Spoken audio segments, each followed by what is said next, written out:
This video is brought to you by my drawing and animation courses over on Gumroad. So Witcher Sirens of the Deep just came out on Netflix, and I had the opportunity to work on it as a key animator. So I figured it might be fun to talk about that process, let you guys know what it's like to work as a Netflix animator, and just talk a little bit about the experience. Your services are required. Let's start by how I landed the project in the first place. It came from a series of things. You know, there's a few artists that I worked with in the past.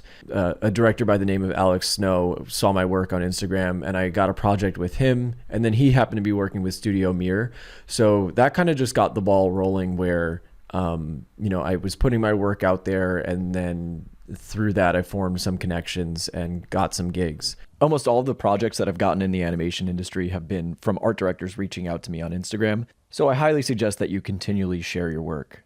But let's talk about the project itself and sort of the process of how that goes. If you're unfamiliar with the animation pipeline, there's many steps from scripting, storyboarding, where the scenes are roughed out in small sketches that establish what the show or movie is going to look like. Then some productions will produce animatics, which are like moving storyboards. These tend to have varying degrees of animation to them, but all of the drawings will generally be a bit more rough. From there, the shots are handed off to layout artists, who essentially take the boards and they produce like a finished frame, which can be used as a benchmark for the animators, so they know what the shot's going to look like. The files that the layout artists make are then handed off to the key animators in either like a Clip Studio file or a Photoshop file, and you just do your animation directly over that.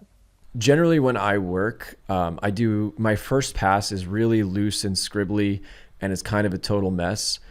I like doing it this way because it allows me to focus on the character motion and not get too distracted by like anatomy or anything like that. Even perspective, like it's just, you can kind of just go in and try to establish the motion without getting too caught up in the details. Then from there, I'll do another pass, the tie down pass, where I'm starting to establish some of the character shapes, the character details, and it's a little bit of a tighter pencil finish. I send that tie down over to the director, get feedback, and then figure out what we need to do.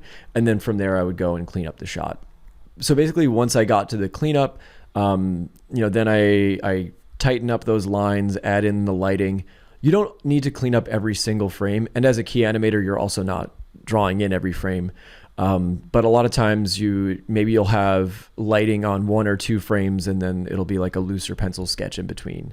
So you'll see, if you're ever looking at compilations of key animation, a lot of times there'll be like this little flickering where either there'll be a blank or some of the frames won't have lighting in. That's just because of the nature of how it works, where it's like, hey, I'm not going to clean up every single frame. Because the pace is so quick, sometimes you have to just accept a shot where it's at, and you might have an idea of where you want to go with something, grand artistic vision, but then because of production schedules, you kind of just have to go and get the shot done. So there was a couple of times where I had something in mind that I really had to just dumb it down in order to get the shot done. The pace of animation can be pretty brisk.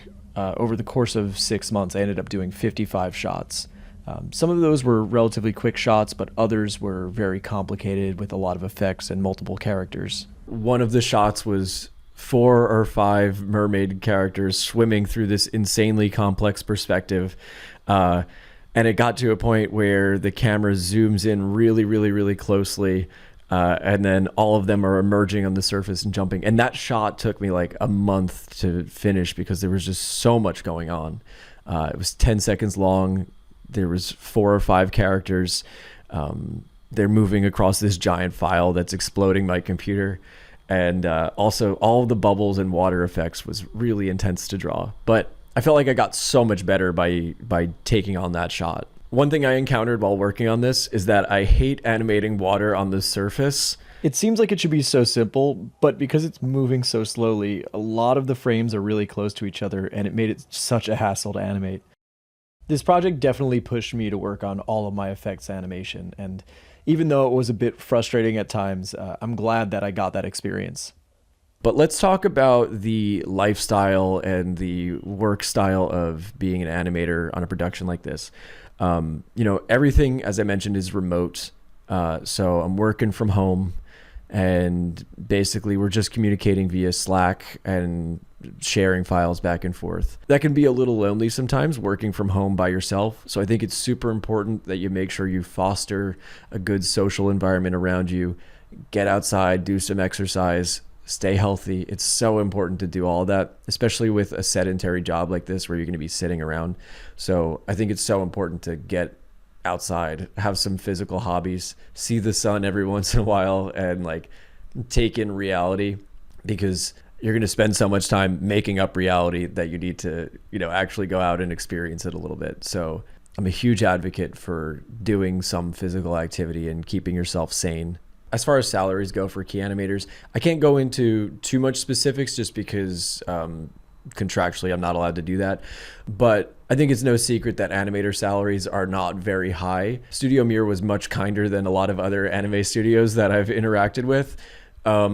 But I think it's really important as artists to develop multiple revenue streams. That's part of the reason I've got the YouTube, I've got my Gumroad where I do courses, I teach one-on-one lessons, and I'm also doing projects. So all those together add up to a comfortable living. If you're just working as an animator, it's going to be a lot harder to feel comfortable, especially like I'm living in New York City, it's expensive. And so make sure you build up those avenues of income. As far as the skills that are required in order to animate on a production like this, obviously you got to be really comfortable with figure drawing. All the character models were super detailed and very like anatomically accurate. So it takes a lot of knowledge about all that stuff, and you want to just get really, really comfortable with figure drawing. Generally speaking, most of the feedback wasn't about the motions usually. For the most part, it was just about character model stuff and staying on model, which is why it's so important to practice those drawing fundamentals and make sure that like you can draw the same character over and over again in different angles. Some of the ways you can get better at this is obviously just doing any sort of figure drawing class, go to life drawing. Sometimes I also like to sketch with a 3D model because then you get used to drawing the figure at multiple angles.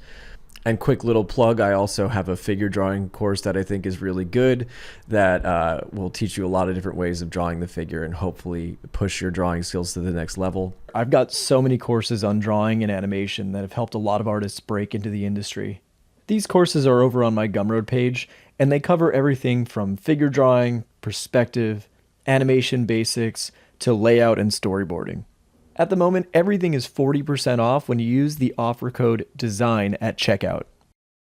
Overall, this was an amazing experience, and it's so cool to see it come to fruition and just how amazing every shot looks. All the artists did such a good job. Some of the scenes in there are absolutely crazy. And it's just a real privilege to be able to work on a project like this and then to be a part of it and experience working with such amazing artists. Huge shout outs to Studio Mir, Studio IM, and Netflix for having me on this project. And I hope y'all enjoy what we've made. Thanks, guys.